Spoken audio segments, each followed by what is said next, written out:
A magnitude 6 earthquake just tore through the seafloor off the Oregon coast, and for the first time, it's forcing seismologists to ask whether Cascadia's silence is finally breaking. This isn't a story about one tremor. It's about a subduction zone that has been building, unbroken, for over 300 years.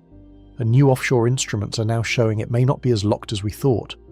One signal, one fault, one countdown nobody can see the end of.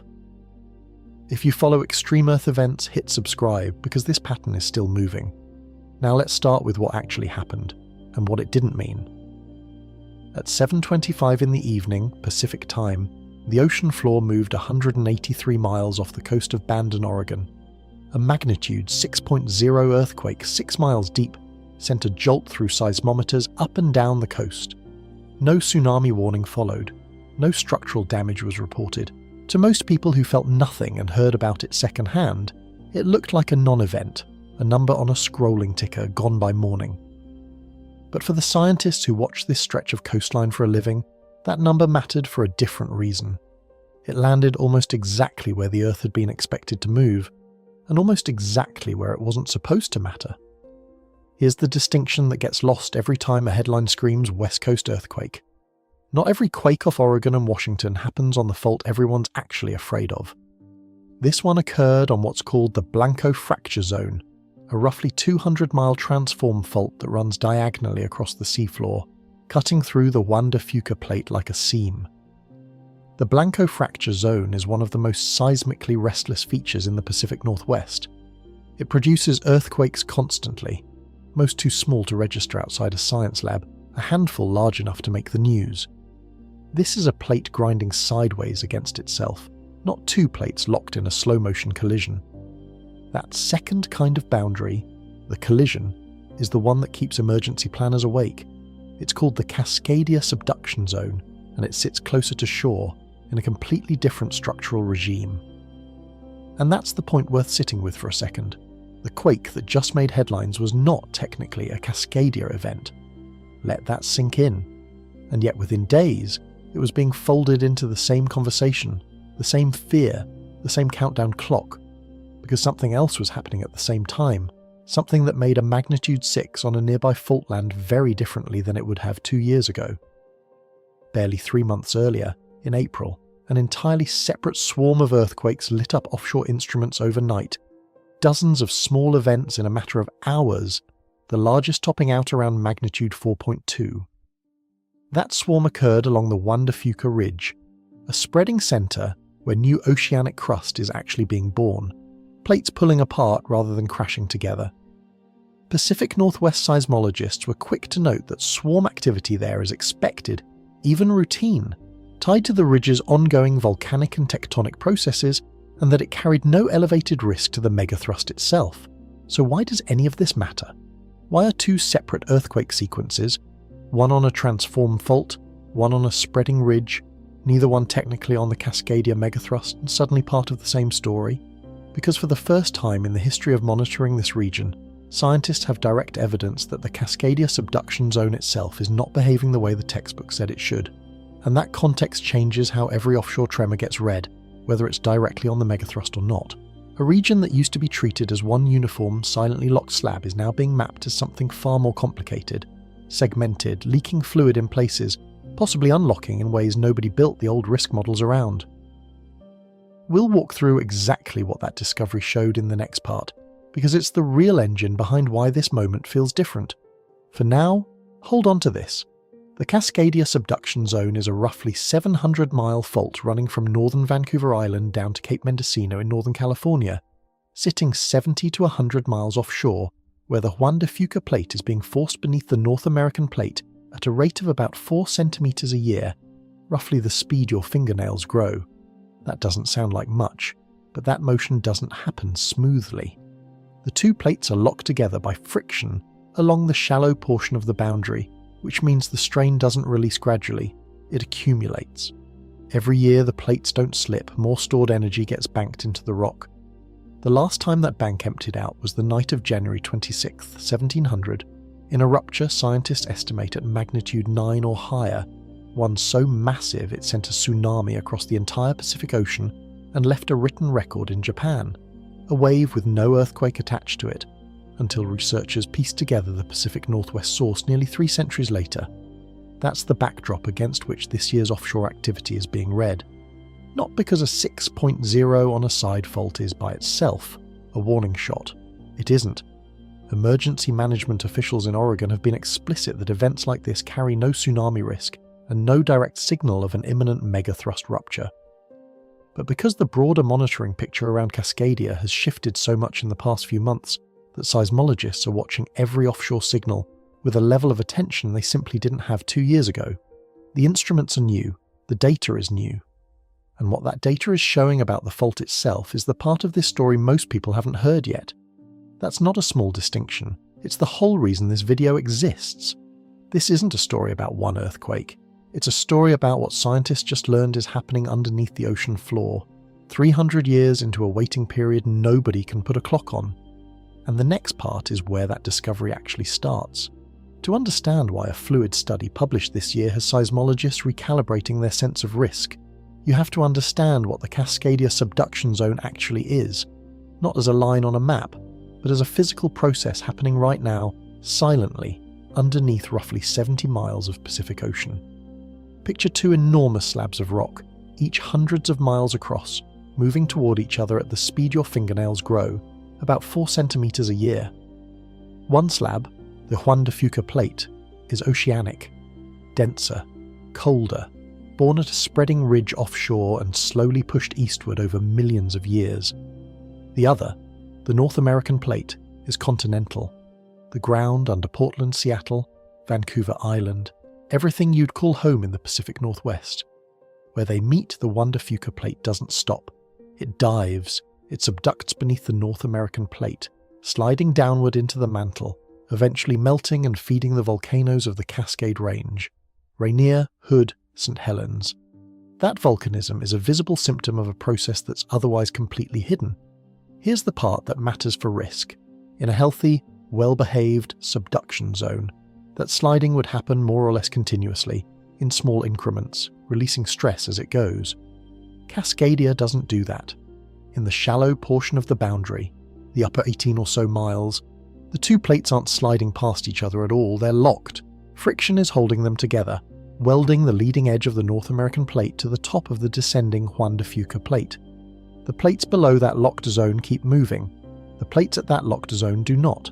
And because the deep plate keeps trying to pull the shallow plate down and under, that locked patch gets slowly, invisibly deformed, squeezed, compressed, bent, the same way you'd bend a ruler by pushing both ends toward each other without letting it snap. Every year that lock holds, more energy gets stored in that bent rock. Not released, stored. This is why coastal Oregon and Washington are right now, at this moment, measurably higher in elevation than they will be after a Cascadia earthquake. The accumulated strain has literally been pushing the land upward for centuries. When the lock finally fails, when the friction holding those plates together gets overwhelmed by the stored stress, the rock doesn't bend back gradually, it snaps. The upper plate lurches forward and down, releasing centuries of banked energy in a matter of minutes. That sudden release is what generates a megathrust earthquake, and because it happens underwater, displacing a slab of ocean floor the length of several states nearly instantaneously, it's also what generates the tsunami. We know this isn't hypothetical because it has already happened, repeatedly over thousands of years, and we can date it with unsettling precision. The most recent full margin rupture struck the night of January 26, 1700, at roughly 9:30 p.m. local time. There's no written record of it here, no colonial journals, no newspaper account, because European settlement of the Pacific Northwest hadn't happened yet. Instead, the evidence comes from 3 independent lines of proof that all point to the same night. First, indigenous oral histories from multiple First Nations along the coast, the Huayat, the Maka, the Ho, the Quileute, describe a night of violent shaking followed by flooding seawater, some framed as an epic battle between a thunderbird and a whale. Second, ghost forests, stands of western red cedar along the Washington and Oregon coast that died simultaneously when the shoreline dropped several feet in an instant and salt water flooded their root systems still standing today, bleached and rooted in mud. Tree ring dating places their death in the winter of 1699 to 1700, not an approximate era, a specific season. And third, this is the part that turns a regional mystery into a datable event: Japanese records.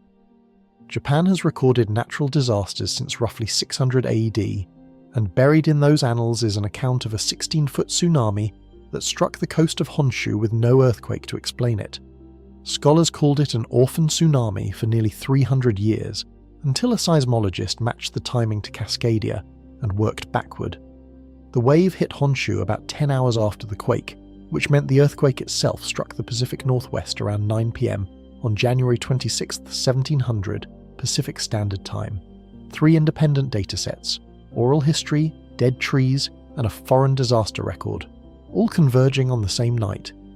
That single earthquake is estimated at somewhere between magnitude 8.7 and 9.2, powerful enough to sit in the same category as the 2011 Tohoku earthquake in Japan and the 2004 Sumatra earthquake, 2 of the deadliest seismic events in modern history.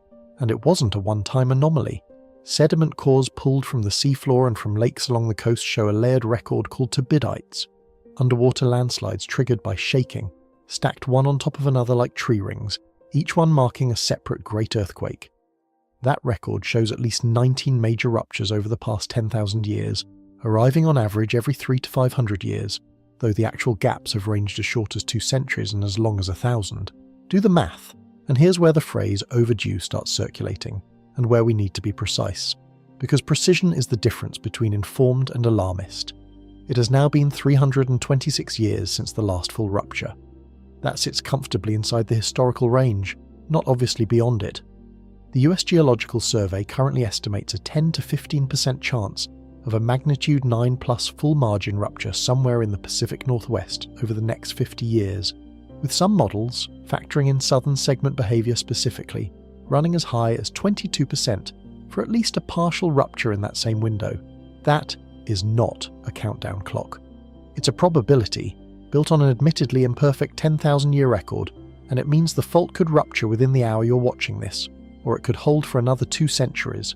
Nobody, not the USGS, not any university lab, not any monitoring network, can currently forecast the day. What has changed is not that probability number. What's changed is our ability to see what the locked zone is actually doing while it waits.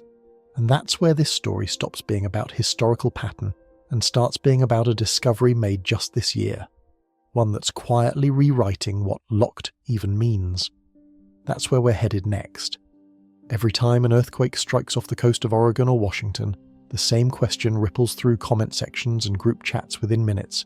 Is this it? Is this the one? And every time, the honest answer requires untangling something most coverage doesn't bother to explain: that an earthquake off the Pacific Northwest coast is not one category of event, is at least 3, and they carry wildly different implications. Start with what actually happened in part 1, the magnitude 6.0 that struck 183 miles off Bandon. That quake occurred on the Blanco Fracture Zone, a transform fault, meaning the 2 sides of it are sliding horizontally past each other, not colliding or pulling apart. Picture 2 hands sliding past each other, palms scraping rather than pushing head-on. The Blanco Fracture Zone runs for roughly 200 miles, cutting diagonally across the Juan de Fuca Plate, and it is by a wide margin the most seismically active feature in the region. It produces earthquakes constantly, hundreds a year, the vast majority too small to feel, registering only on seismometers. Most stay below magnitude 3. A magnitude 6 is large for this fault, but not unprecedented, and critically, transform faults like this one don't build the kind of towering sudden seafloor displacement that generates a tsunami. The rock is moving sideways, not thrusting vertically. That's why, even at magnitude 6, there was no tsunami warning issued. Now go back to April, and the second category, the overnight swarm on the Juan de Fuca Ridge.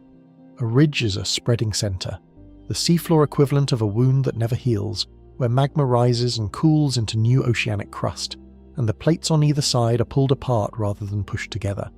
That means ridge earthquakes are, structurally, the opposite of a subduction event. They're a release valve, not a build-up.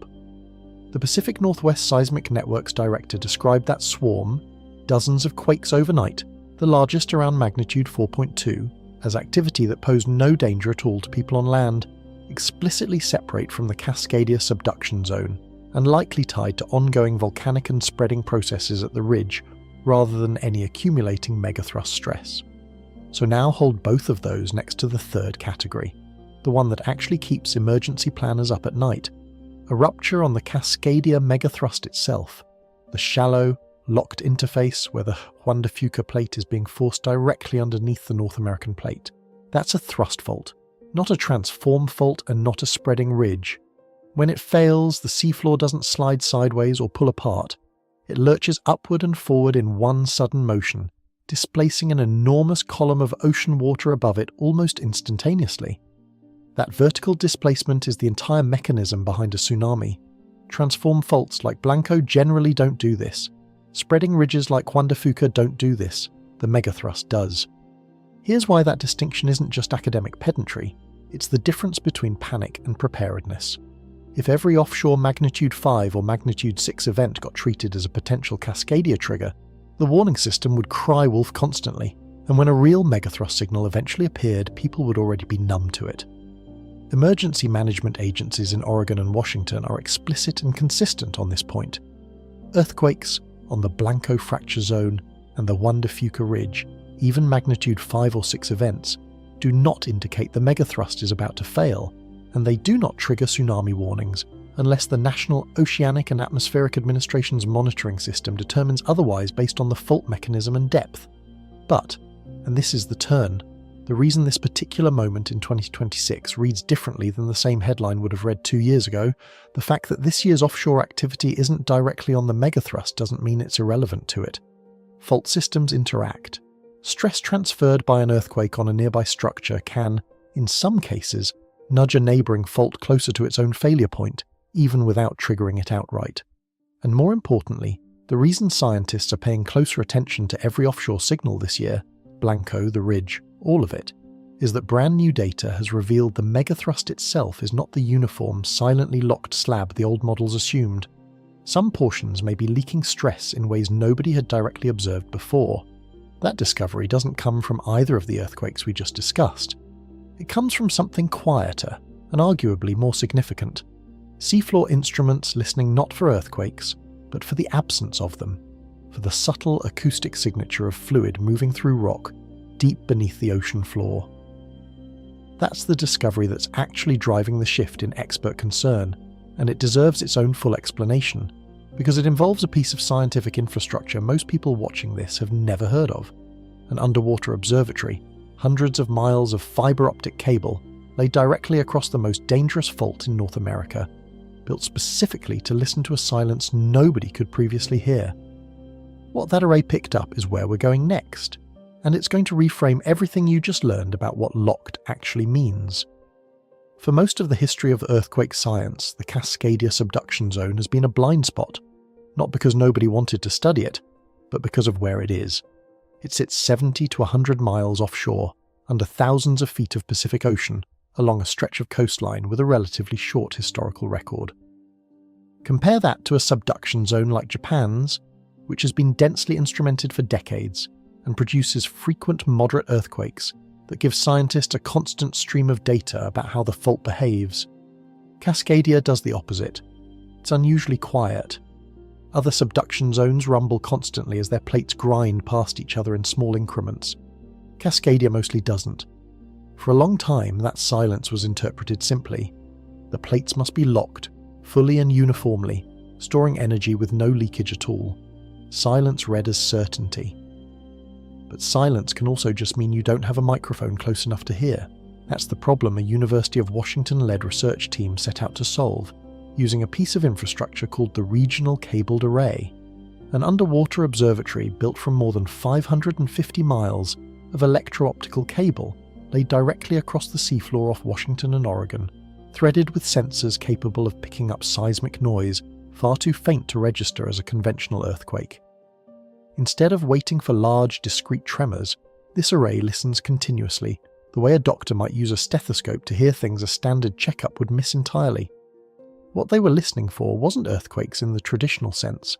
It was seismic tremor and subtle ground motion signatures associated with fluid, water squeezed out of rock under enormous pressure, migrating upward through the crust. Subduction zones generate this fluid constantly. As the descending plate is forced deeper, heat and pressure literally wring water out of the rock like a sponge, and that fluid has to go somewhere. In most subduction zones, that migration is one of the mechanisms that helps an earthquake propagate once it starts.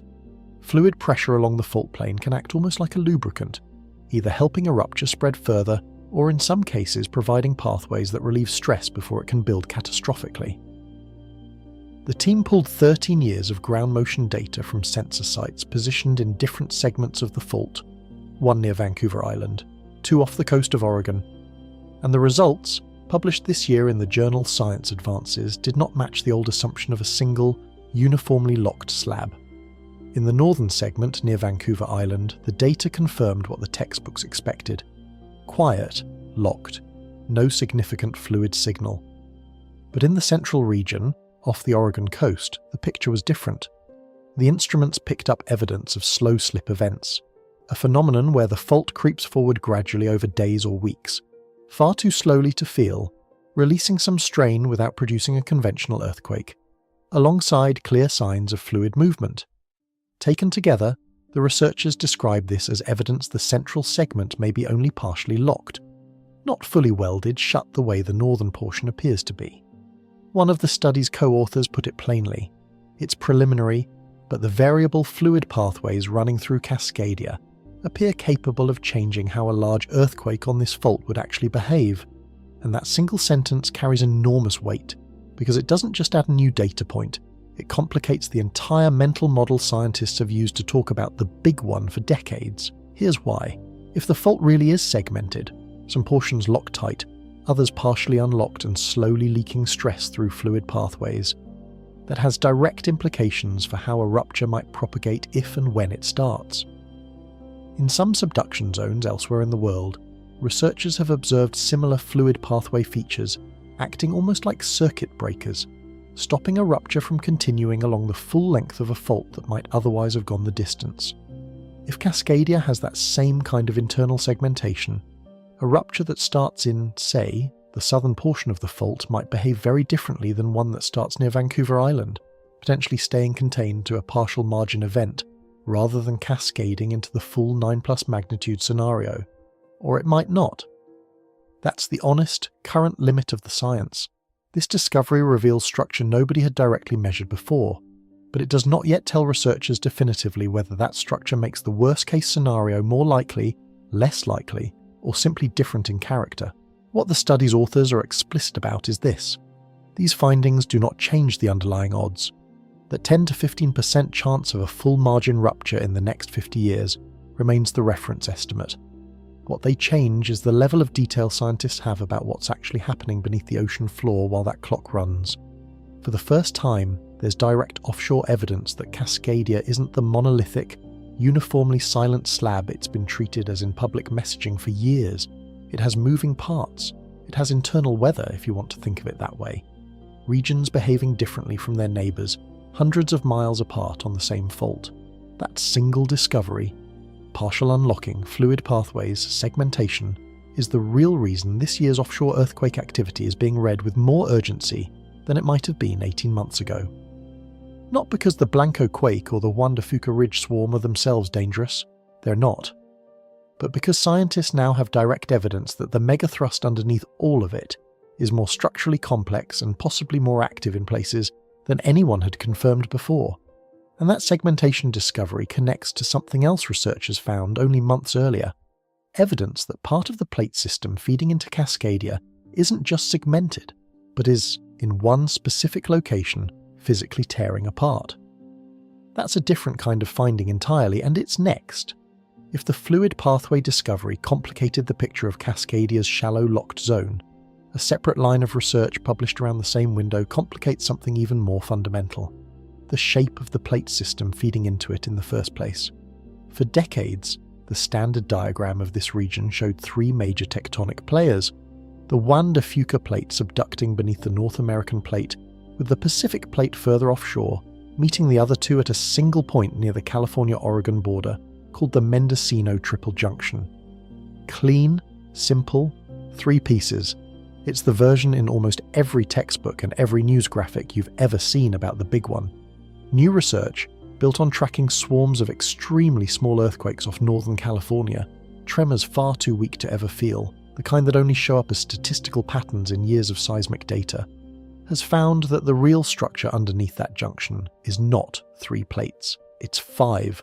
2 of the additional pieces are hidden entirely beneath the surface, invisible to any simple map, detectable only through the pattern of these micro-earthquakes and how they respond to tidal stress.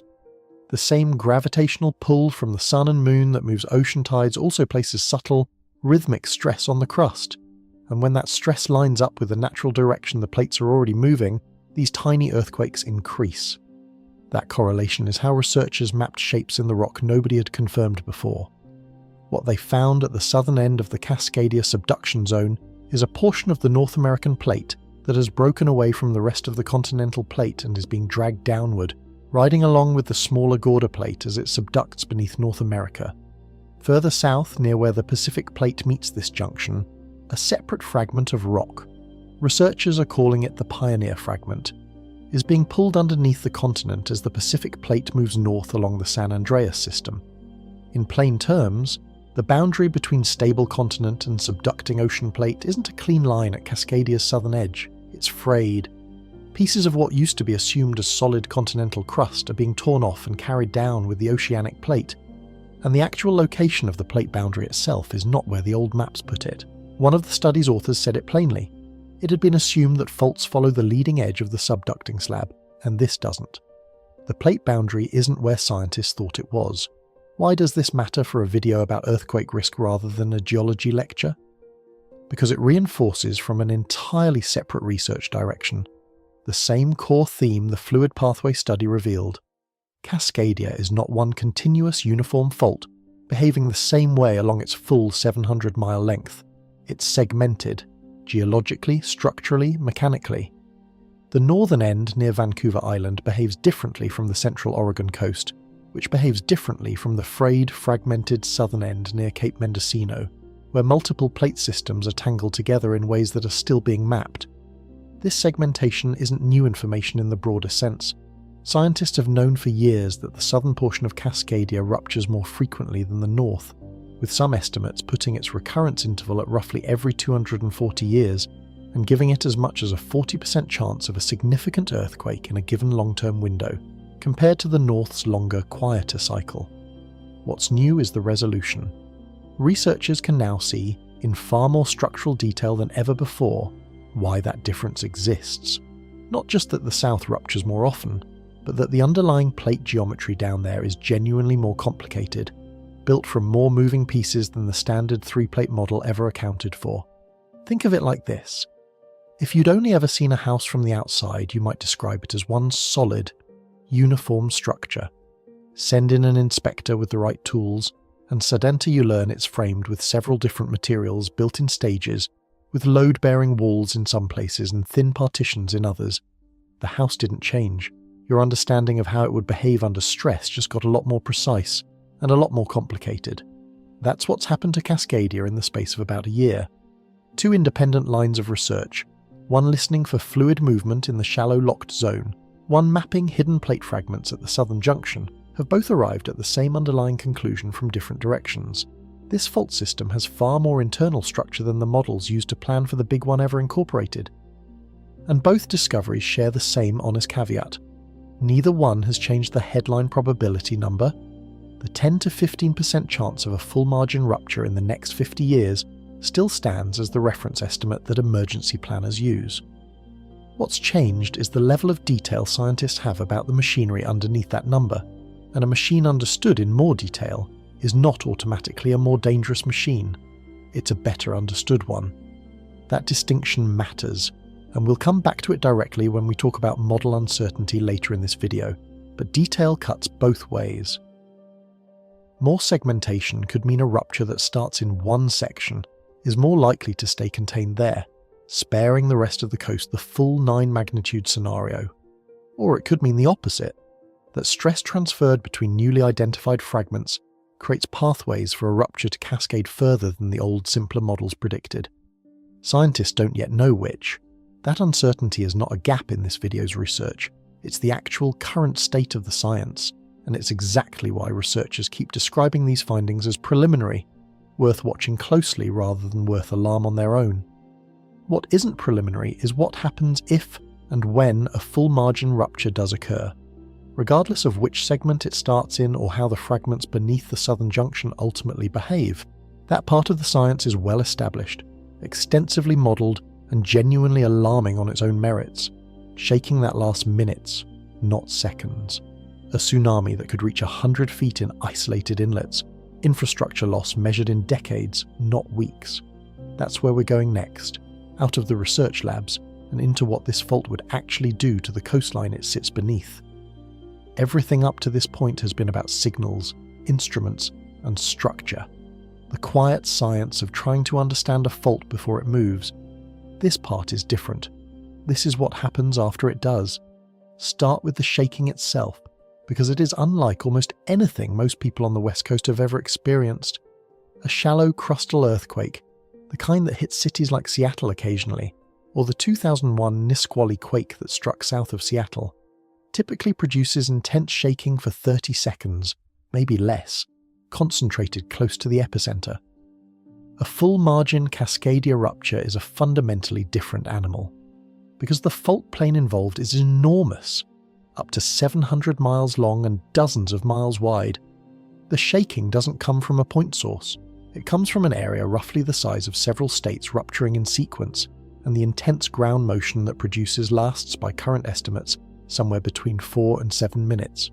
Read that again, not seconds, minutes. Long enough for people to start moving toward shelter, realize the shaking isn't stopping, and have to keep holding on regardless. The type of shaking matters too, and this is a detail that gets lost in most coverage.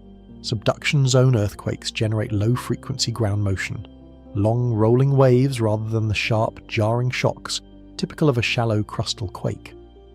That frequency profile is particularly dangerous for what engineers call long and tall structures, high-rises, bridges, elevated highways, exactly the kind of infrastructure concentrated in Seattle, Portland, and Vancouver, British Columbia. A building designed to withstand a short, sharp jolt isn't necessarily designed to withstand several continuous minutes of a lower frequency sway. Then comes the second phase of the disaster, and for coastal communities, it's the more lethal one, the tsunami.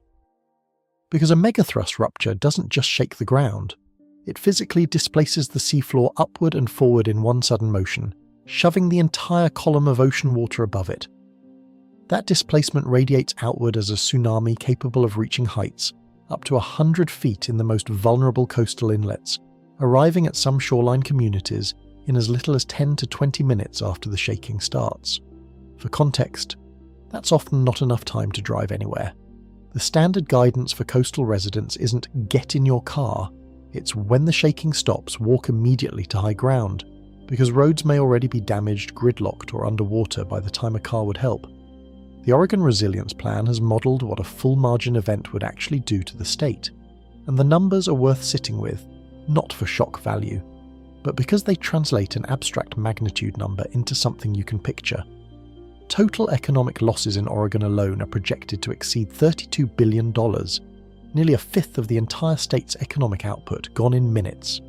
Fatalities in Oregon are projected to range from roughly 650 up to 5,000, with more than 27,000 people displaced from their homes, nearly 24,000 buildings completely destroyed, another 85,000 damaged badly enough to require months or years of repair. Zoom out to the full Pacific Northwest, and FEMA's broader estimate for a magnitude 9 event puts the death toll across Oregon and Washington combined at roughly 14,000 people.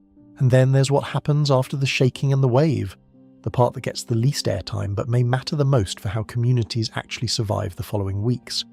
Essential services in the hardest hit counties are projected to be offline for extended stretches, water and sewer systems down for 1 month to a full year, electricity out for 1 to 3 months, police and fire response capacity reduced for 2 to 4 months, top priority highways impassable for 6 to 12 months, hospitals and healthcare facilities not fully operational again for up to 18 months. This is the reality behind why Oregon's own emergency management agency tells residents to prepare to be 2 weeks ready. Because for at least that long, and likely far longer in the hardest hit coastal counties, outside help simply will not arrive. Roads will be broken, bridges will be down. The very infrastructure that would normally bring in aid is itself part of what the earthquake destroys. There's one more layer to this that deserves to be said plainly. The ground itself doesn't stay the same after a rupture like this. When the locked plate finally slips, the coastline that has been slowly rising for centuries, pushed upward by all that stored strain, suddenly drops. Coastal land subsides, sometimes by several feet, permanently altering which areas sit above the floodplain and which don't. Recent modelling from USGS researchers working alongside teams at Virginia Tech, the University of North Carolina, and the University of Oregon found that the number of structures exposed to frequent flooding, hospitals, airports, water treatment plants, roads, would roughly triple in the aftermath of a full rupture and could remain elevated for centuries afterward. The disaster doesn't end when the water recedes. In a real sense, for the coastline itself, it doesn't end at all. This is the scenario the 10 to 15% 50-year probability is actually describing. Not an inconvenience, not a bad news day. A multi-region catastrophe that reshapes both the built and physical landscape of the Pacific Northwest for a generation or more. And the sobering part is that none of these numbers are speculative or exaggerated for effect. They're the output of established modelling used by state emergency agencies to plan real evacuation routes, real hospital retrofits, real infrastructure funding requests, years before this year's offshore activity ever made headlines. Which raises the question that should be sitting with you right now. Who, specifically, lives inside that blast radius? Not as an abstract statistic, but as named cities, real populations, real distances between where people live and where the water would go. That's where we're headed next, because understanding the physics only matters if you understand who's standing in front of it. Numbers like 14,000 deaths across 2 states are almost too large to feel, so let's break that down into the actual geography, because the risk here isn't evenly distributed. Some communities face a fundamentally different disaster than others, and understanding that difference is the difference between preparation and a false sense of safety. Start with the coast itself, because that's where both hazards, violent shaking and the tsunami, arrive first and hardest. Clatsop County, Oregon, home to roughly 41,000 people, including the town of Astoria, has been specifically flagged by state emergency planners as one of the highest risk coastal zones in the state. During a 2016 multi-agency disaster exercise called Cascadia Rising, which brought together emergency officials across the region to wargame exactly this scenario, planners projected that the small coastal city of Seaside alone, inside Clatsop County, could see roughly 4,000 tsunami-related casualties. Rate that number again against the town's actual size. Seaside's year-round population is a fraction of that casualty estimate, which tells you almost everything about why coastal tsunami evacuation isn't optional guidance. It's the entire ballgame for towns like this. Move inland slightly and the hazard profile shifts. Bandon, Gold Beach and other small coastal Oregon towns sit directly in the tsunami inundation zone with limited high ground nearby, meaning evacuation isn't a matter of driving inland, it's a matter of walking, on foot, to elevation within the 10 to 20 minute window before the wave arrives. This is why coastal Oregon and Washington counties have spent years building and marking vertical evacuation routes, some literally just elevated berms or reinforced structures designed to get people above wave height when there's no natural high ground close enough to reach in time. Then there are the major population centres, where the primary threat shifts from tsunami to shaking-driven structural collapse. Because these cities sit far enough inland and elevated enough that the wave itself is less of a direct threat, but they're carrying enormous aging infrastructure built long before anyone fully understood what 4 to 7 minutes of low-frequency shaking would do to it. Portland, Oregon, a metro area of well over 2 million people, sits atop a mix of soft river sediment and reclaimed land in places, the kind of ground that amplifies shaking rather than dampening it, a phenomenon called liquefaction, where saturated soil temporarily behaves like a liquid under intense vibration, causing buildings to sink, tilt or collapse even without direct structural damage.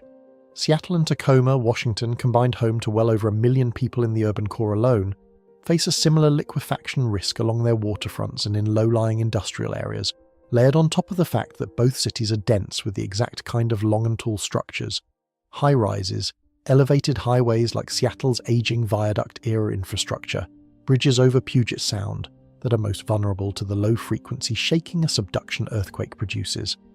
Vancouver and Victoria, British Columbia, sit at the northern end of the fault and would face the same combination: sustained shaking plus a tsunami arriving at the coast within the same narrow window. Here's the guidance that state agencies actually give, and it's worth stating precisely because vague advice gets ignored in a real emergency. If you feel prolonged, strong shaking anywhere along the coast, not a jolt, but ground motion that keeps going past the length of a typical earthquake, that shaking itself is the tsunami warning. Do not wait for a siren, an alert, or official confirmation. The guidance from Oregon and Washington Emergency Management is unambiguous. When the shaking stops, move immediately and on foot toward higher ground or a marked vertical evacuation structure, because roads may be impassable and cars can create gridlock that traps people below the wave's reach. Inland, in cities like Portland and Seattle, the guidance is the more familiar earthquake protocol: drop, cover, and hold on, get beneath a sturdy piece of furniture and stay there until the shaking fully stops, which, given how long a Cascadia rupture lasts, may test people's instinct to move too early.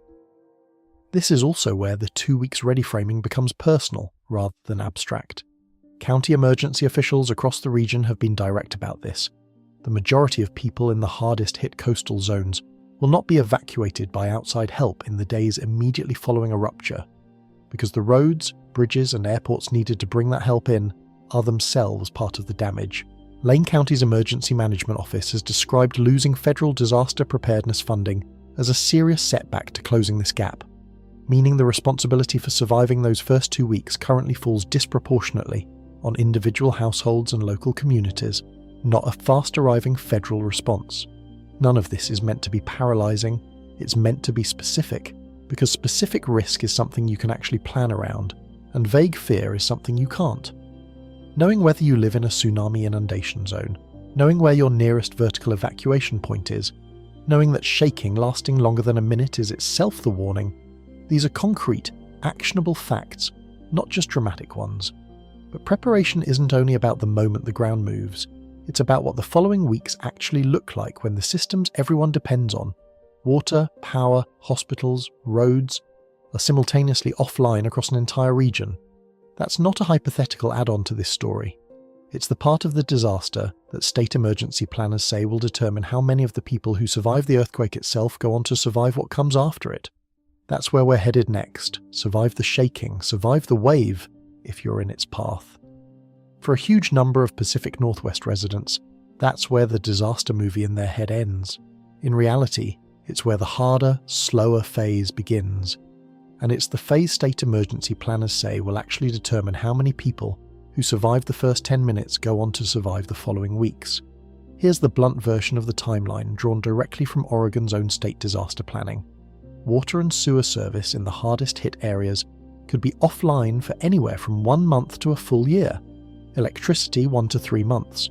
Police and fire response capacity reduced for 2 to 4 months. Top priority highways, the roads carrying fuel, food, medical supplies and emergency crews, impassable for 6 to 12 months.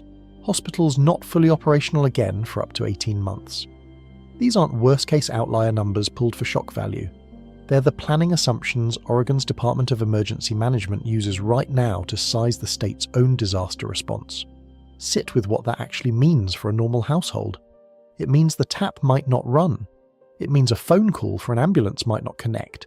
And if it does, help might not be able to physically reach you because the road is gone. It means a prescription that needs refilling in 3 weeks might not get refilled in 3 months.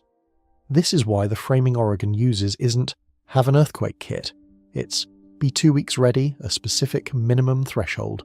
Enough food, water, medication and supplies to sustain your household without outside assistance for a full 14 days. Because that's the honest floor of how long officials expect it to take before meaningful external aid reaches most of the affected region. In more remote coastal counties, that floor is almost certainly optimistic. Part of why the response will be this slow is something researchers have started calling the islanding effect. Landslides, liquefaction, and collapsed bridges are expected to sever many coastal communities from the rest of the region entirely. Not metaphorically isolated, but physically cut off, unreachable by road, functioning as literal islands until crews can clear a path back in. Oregon's Emergency Management Division has spent recent years specifically mapping which coastal populations fall into these isolated pockets, working with city and county officials, public works departments, and local residents to understand exactly which roads would fail and which communities would be left stranded first. That mapping exists precisely because officials know that in the opening days after a rupture, the state's resources will not be able to reach everyone at once, and knowing where the gaps will be is the only way to plan around them in advance. Funding to close some of those gaps has recently become part of the story too. Clatsop County, the same county home to Astoria and the high casualty risk town of Seaside, had secured more than $20 million in federal resilience funding to retrofit its rural hospital, which sits inside the tsunami inundation zone. That funding came through FEMA's Building Resilient Infrastructure and Communities program. Its cancellation has left that hospital retrofit incomplete, a detail regional emergency officials describe as a real setback, not a hypothetical one, given how directly hospital survivability translates into lives saved in the weeks after a rupture. So what does actual concrete preparation look like at the household level? State guidance is specific, and it's worth restating plainly rather than gesturing at it. A minimum 2-week supply of water, roughly 1 gallon per person per day, for drinking and basic sanitation. 2 weeks of non-perishable food that doesn't require refrigeration or extensive cooking. A separate, smaller kit, often called a get-home kit, kept in your car or at your workplace, sized for about 72 hours because a significant number of people will be away from home, at work or school, when the ground moves and may need to travel on foot to reach family. Basic first aid supplies, and any prescription medications refilled and rotated regularly, since a full supply chain disruption won't wait for a convenient moment. A battery or crank-powered radio, since cell networks are expected to be overwhelmed or non-functional in the immediate aftermath. Phone systems failing isn't a possibility in this scenario, it's close to a certainty, which is why officials stress having a pre-arranged communication plan with family members, including an out-of-area contact everyone can reach even if local lines are jammed. There's also a smaller, almost mundane piece of guidance that officials repeat because it addresses one of the most common sources of post-earthquake injury: a pair of sturdy, hard-soled shoes kept under your bed. The single most common way people get hurt after the shaking stops isn't the earthquake itself. It's walking through a dark house afterward and stepping on broken glass. A flashlight, gloves and shoes within arm's reach of where you sleep is a small piece of preparation that directly addresses a very specific, very common injury. None of this is about assuming the worst is imminent.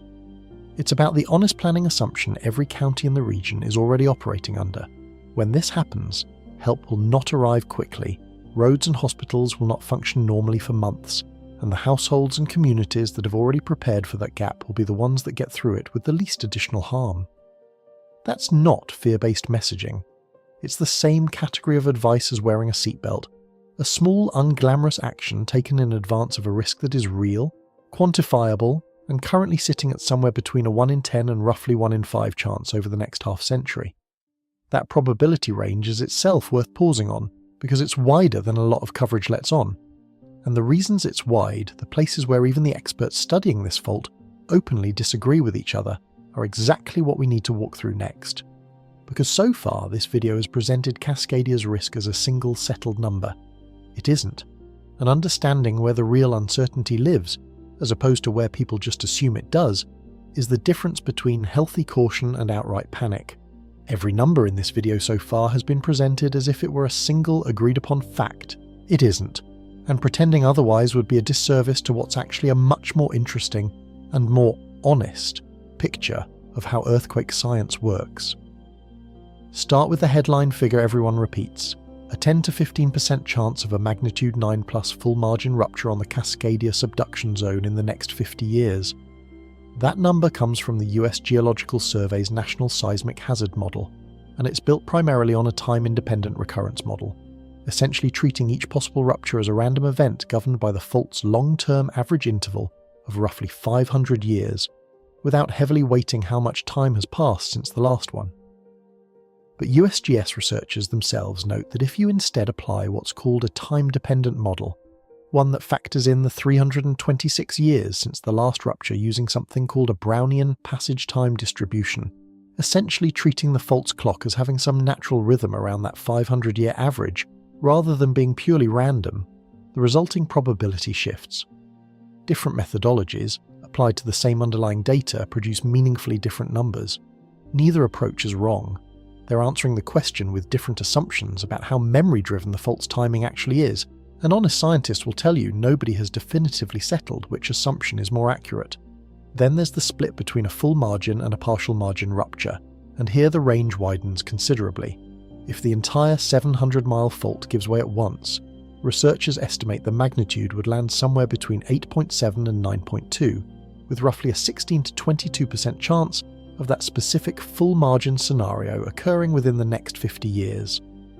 But if only the southern portion ruptures, the segment near the fragmented, more geologically complex triple junction we covered a few parts back, the resulting earthquake would be smaller, magnitude 8 to 8.6, and notably more probable, a 37 to 43% chance in that same 50-year window. That's not a small discrepancy. It's the difference between more likely than not to happen at some point in your lifetime and still fairly unlikely. Which scenario actually plays out, full margin or partial, is one of the central open questions in Cascadia science. And it's precisely the question the segmentation and fluid pathway research from earlier in this video is trying to help answer, without yet being able to. The Oregon Resilience Plan itself carries a range too, a 7 to 15% chance of a magnitude 9 event in the next 50 years, depending on which set of assumptions state planners lean on for infrastructure investment. Notice that even among agencies working from similar underlying data, the published numbers don't perfectly converge. This is normal in hazard science. It reflects genuine, unresolved uncertainty, not sloppiness or disagreement about the basic threat. Now layer in the newer findings. The 2026 Fluid Pathway Study explicitly stated that its results do not currently change the headline probability numbers. The authors were careful and direct about that. What their findings do is introduce a new axis of uncertainty entirely, not just when the fault might rupture, but how a rupture might behave once it starts, given that the fault is now known to be segmented and partially unlocked in places, rather than uniformly locked. That's an unresolved variable layered on top of an already unresolved probability estimate. Could a partial unlock in the central segment mean smaller, more frequent releases of stress instead of one enormous rupture? Possibly. That's the kind of behaviour fluid pathways have produced in other subduction zones. Could it mean the opposite, with stress transferring unpredictably between segments and increasing the odds of a rupture cascading further than expected? Also possible. The honest answer, straight from the researchers themselves, is that they don't know yet, and it will take years of continued monitoring through the regional cabled array to even begin narrowing that down. There's a broader pattern worth naming here, because it applies far beyond Cascadia. In almost every field of severe event forecasting, hurricanes, tornado outbreaks, wildfire risk, more data and better instruments don't always shrink uncertainty in the short term. Sometimes they reveal complexity that was always there but invisible, and the honest scientific response is to widen the range of plausible outcomes before you can eventually narrow it back down with more observation. That's not a failure of the science. It's what science actually looks like while it's happening in real time, rather than the tidy, settled version that shows up in a textbook years later. So where does that leave the plain language version of Cascadia's risk, as of right now? The fault will rupture again. That part isn't in dispute among any credible source. The geologic record makes it a certainty, not a possibility. What remains genuinely uncertain is the timing, which could be tomorrow or 2 centuries from now. The scale, full margin versus partial, with meaningfully different probability estimates attached to each. And now, thanks to this year's research, even the internal mechanics of how a rupture might unfold once it begins. Confidence and uncertainty aren't opposites here. They coexist, layered on top of each other, and any account of this fault that presents a single clean number without acknowledging that layering is leaving out the most scientifically honest part of the story. That honesty matters even more once you leave the peer-reviewed research and step into the much louder, much less careful conversation happening around this fault online, where genuine scientific uncertainty gets replaced by something else entirely, claims about hidden causes, deliberate triggering, and forces supposedly being kept from the public. That conversation deserves a direct evidence-based response, not a dismissal. That's next. Before we get to the myths, there's one more real, peer-reviewed piece of research that belongs in this story, and it needs to be handled carefully because it sits right at the edge of established science and genuine speculation, and blurring that edge is exactly the kind of thing this video is trying not to do. For decades, seismologists have treated the Cascadia subduction zone and the San Andreas Fault, the famous strike-slip fault running through California, responsible for events like the 1906 San Francisco earthquake, as separate systems. They meet near that fragmented triple junction we discussed earlier, but they've generally been modelled and forecast independently, as if a rupture on one had little bearing on the timing of a rupture on the other. New research is challenging that separation. Scientists studying sediment cores have found evidence that these two fault systems may be capable of what researchers are calling synchronization, triggering earthquakes on each other within a window of minutes to hours, rather than remaining fully independent. The evidence traces back to an unusual discovery made during a research cruise decades ago, when a team collecting sediment samples along the Cascadia margin drifted slightly off course and ended up roughly 55 miles south of Cape Mendocino inside San Andreas Fault territory.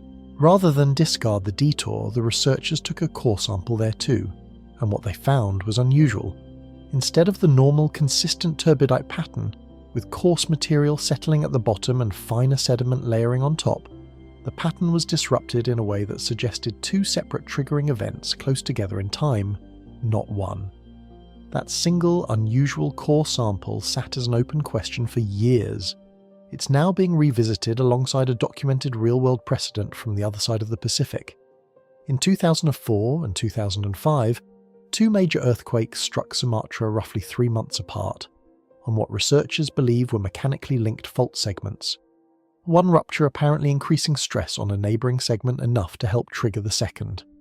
That's the only clearly documented example of this kind of multi-fault interaction anywhere in the world, which is precisely why real-world evidence for it has historically been so scarce, and why the Cascadia-San Andreas hypothesis remains, in the researchers' own framing, an open and actively studied question rather than a settled conclusion. Now, here's where this needs to be stated with complete clarity, because it's the difference between responsible science communication and manufactured panic. This research does not claim that a Cascadia rupture would definitely trigger a San Andreas rupture, or vice versa.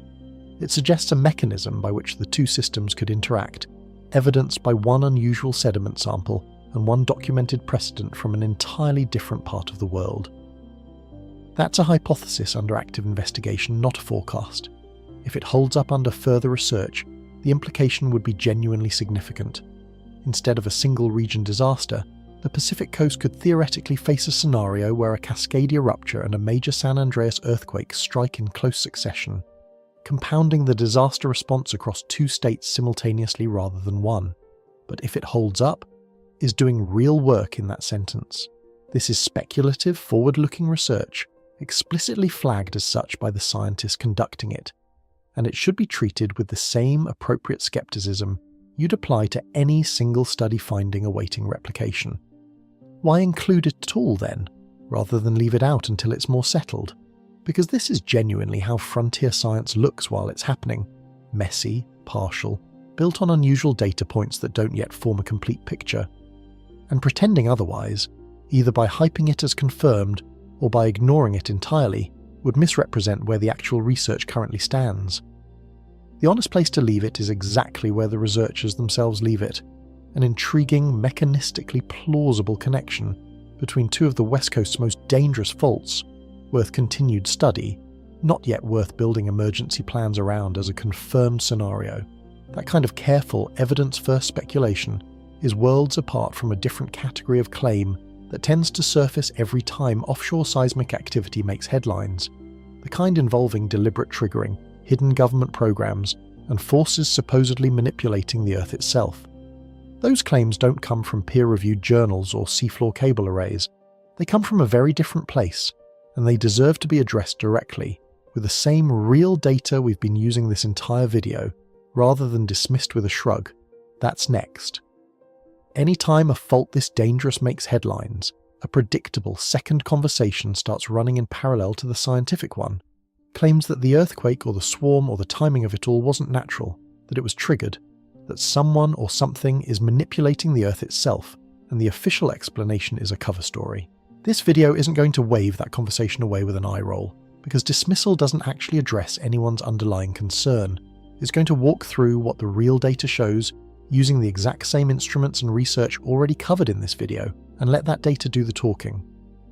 The most common version of this claim involves deliberate triggering, the idea that offshore drilling, weapons testing, or some undisclosed program is intentionally destabilizing fault systems like Cascadia. Here's the physical reality. The energy released in even a moderate earthquake, let alone a potential magnitude 9 megathrust rupture, is measured in a scale so far beyond any human industrial or military capability that the comparison doesn't hold up mechanically. The magnitude 6 event that opened this video released energy on the order of tens of trillions of joules, concentrated along a fault plane extending miles into the Earth's crust.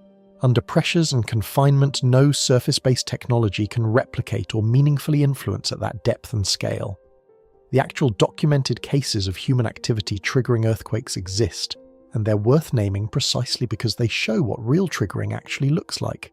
Certain wastewater injection wells linked to some earthquake swarms in Oklahoma, and reservoir-induced seismicity near a small number of large dams. Those are real, peer-reviewed, well-documented phenomena, but they involve small, shallow, localized earthquakes, orders of magnitude smaller than anything close to a Cascadia-scale event, and they require sustained, large-volume fluid injection directly into a fault zone over months or years. There is no equivalent mechanism, documented or physically plausible, for artificially triggering a 700-mile offshore megathrust. A second common claim ties offshore seismic activity to solar or space weather causation. The idea that solar flares, geomagnetic storms, or cosmic radiation are driving earthquake timing. This one is worth taking seriously enough to actually check the data, because unlike deliberate triggering, it at least proposes a real physical force. Solar and geomagnetic activity does interact with Earth systems. It affects the ionosphere, radio communications, satellite operations, and the aurora. What decades of seismological research have not found is a reliable statistical link between solar activity and earthquake occurrence on tectonic faults like Cascadia. The mechanism that actually does show a measurable, real, and well-documented gravitational effect on fault stress is tidal forces, the same pull from the sun and moon that moves ocean tides. That's not speculation. It's the exact mechanism researchers used to help map the hidden plate fragments near the southern Triple Junction, tracking how small earthquake rates rose and fell in sync with tidal stress cycles. Tidal forces are measurable, gravitational, and already built into how scientists study this fault. Solar flares and geomagnetic storms are not part of that picture, because the data doesn't support them being part of it. A third version of this claim involves geoengineering or cloud seeding, typically associated with weather modification rather than earthquakes, but it tends to surface in the same conversations because both involve a public sense that large, opaque forces might be influencing dangerous natural events without accountability. Weather modification technology that exists today operates on a scale of localized cloud seeding for precipitation enhancement, affecting moisture already present in the atmosphere over a limited area. It has no established mechanical pathway to affect deep crustal stress along a fault line 70 miles offshore and dozens of miles underground. Different physical domains, different scales, no connecting mechanism. Here's what's actually worth taking from this.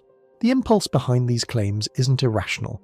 It comes from a real, justified unease about forces that are genuinely difficult to see, monitor, and hold accountable, sitting beneath your feet or above your head.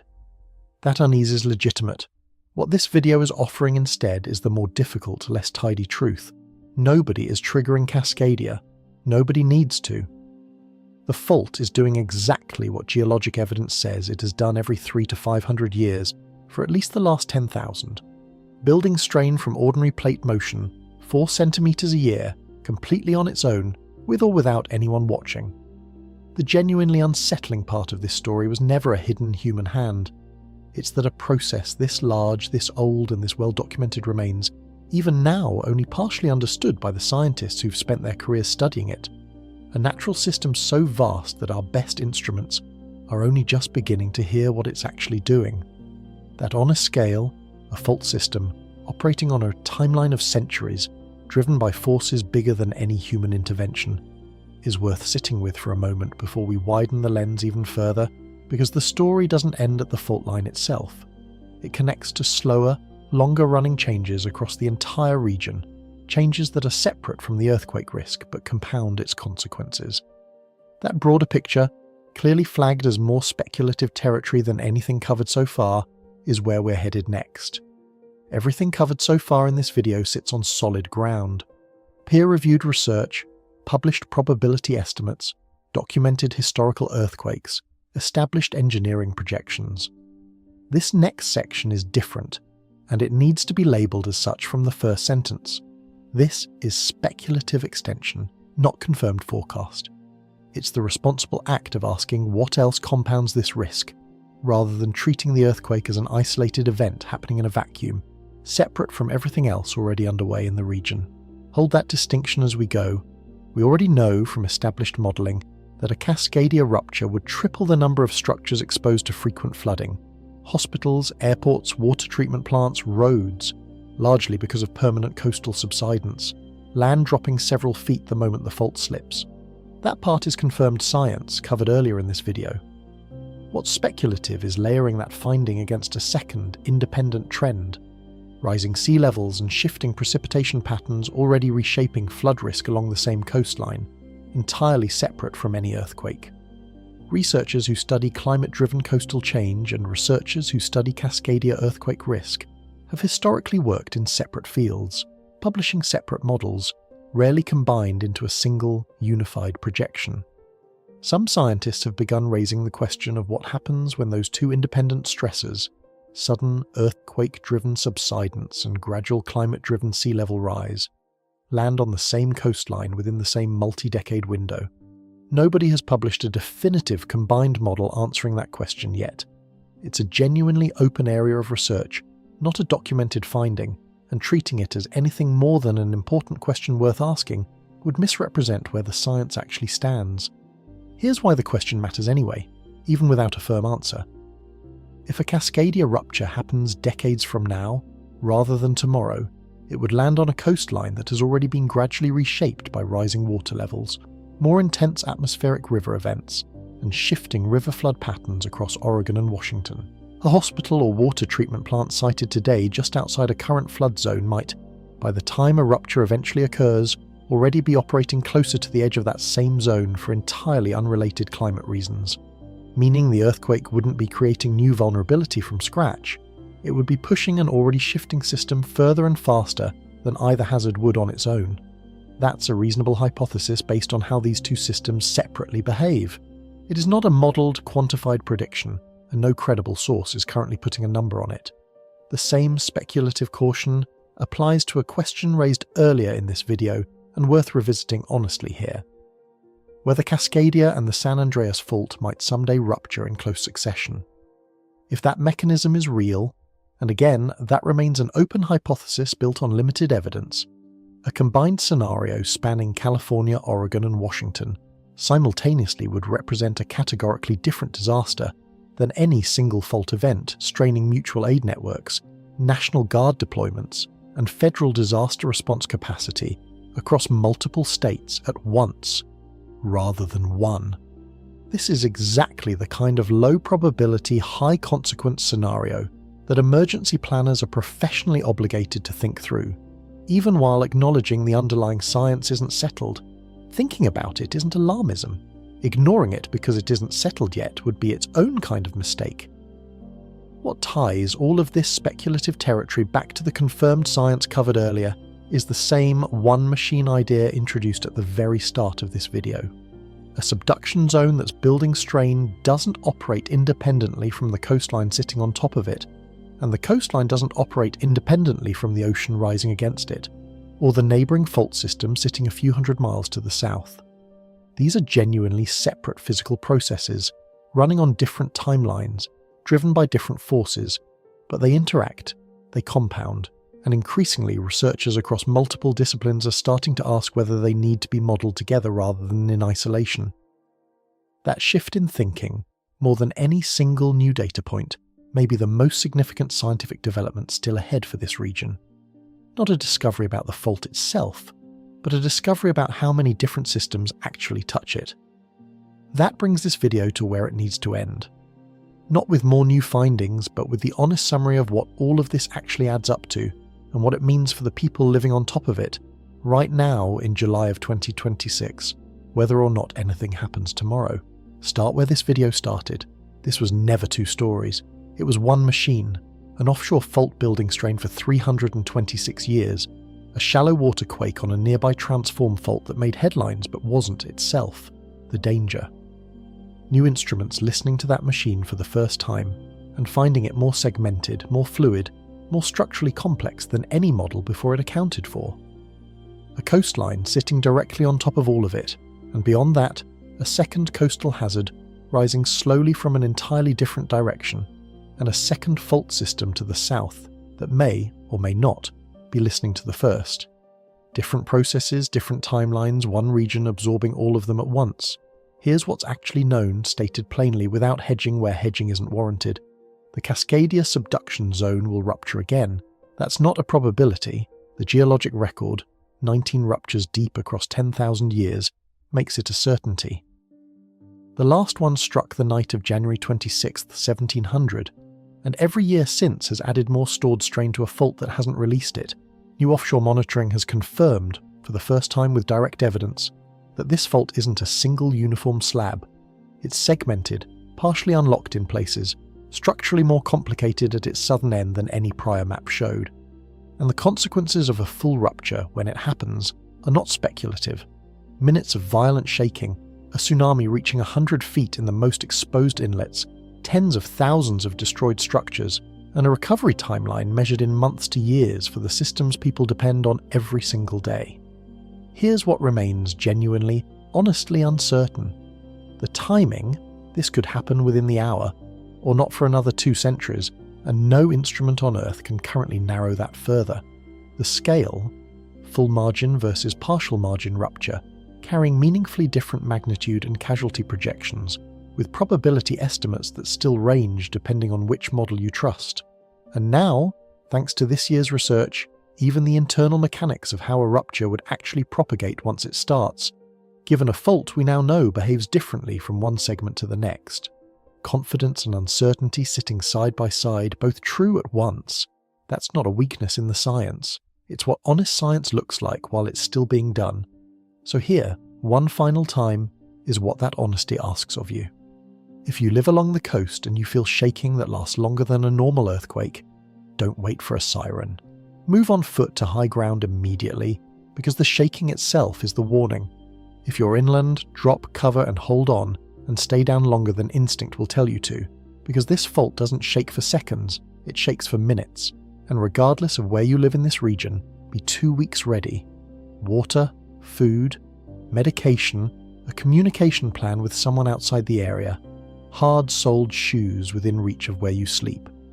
Not because catastrophe is imminent, because it's inevitable on a timeline no one can specify, and preparation is the only variable in this entire story that you actually control. What's left, once the models and the probabilities and the instrument readings are set aside, is something simpler and a little harder to hold in your head all at once.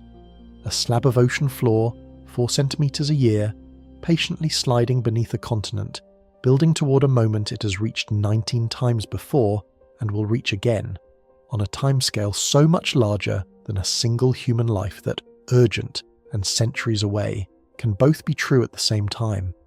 That's the machine underneath the Pacific Northwest.